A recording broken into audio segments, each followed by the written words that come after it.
Hello, welcome to our channel, Strong Foundation Spanish Lessons. This is Teresa. And this is Francisco.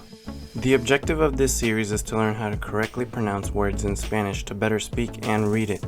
In this video, we will be taking a look at the Spanish alphabet.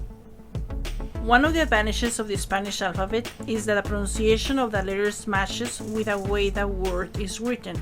However, there are a few differences between the English alphabet and the Spanish alphabet, and we will cover them in this video. In order to help you remember the alphabet, we will add a link in all of our videos in this series so that you can practice the alphabet as many times as you need to. El alfabeto. The alphabet. Vocales. Vowels. A, A, E, E, I, O, O, U. U. Consonantes. Consonants. B, B, C, C, CH. Che. The alphabet is a little different in Spanish. Che forms one consonant. It makes that che sound like in chess. Alright, let's continue. D, D, F, F, G, G,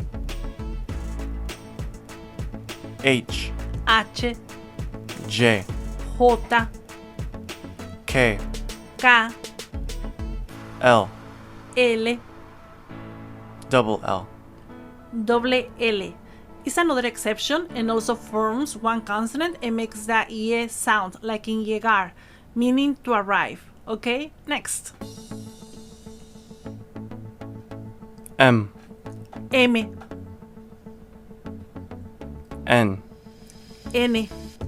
Ñ. The last difference between the English and Spanish alphabet is a special consonant called ñ, which makes the ñ sound. An example is niña meaning girl or niño meaning boy, okay? Let's continue. P, P, Q, Q, R, R, S, S, T, T, V, V, and is also known as B chica. W, W, and is also known as W. X, X, Y, Y, Z. Z. Thank you for watching. That will be all for today. The next videos in this series will help you learn how to combine the consonants and the vowels to begin pronouncing words correctly, starting with the letter B. And please don't forget to subscribe to our channel. Make sure you hit the subscribe button below and click the bell icon to turn on notifications. You don't want to miss any of our new videos. We'll be uploading one video per week. Hasta la próxima!